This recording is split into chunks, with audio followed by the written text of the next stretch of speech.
घर में हमरा मैडम अभी विभागाध्यक्ष है। आज बढ़ गई ये इनको नहीं याद रहा। तो हम घर में भी बोले अंगिका ही, और लगातार अंगिका भी बोले की आदत भी है। और बहुत सारा वो लोकगीत वगैरह विवाह गीत में लोग भाग लेते रहे से हमरा लोग के घर के लोग सब।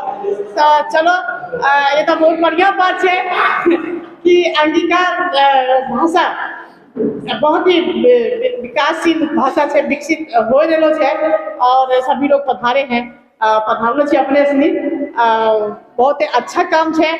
और हमरा भी बोले के अच्छा से मौका घर में तो बोली नहीं पता नहीं यहाँ काहे लड़खड़ा है, घर में तो बोलबे करे छे भाई के साथ, बहन के साथ, अगल बगल समाज टोला मोहल्ला के साथ। ठीक है, आपने से हमरा भूल के सुधारी दिए। धन्यवाद। धन्यवाद मैम।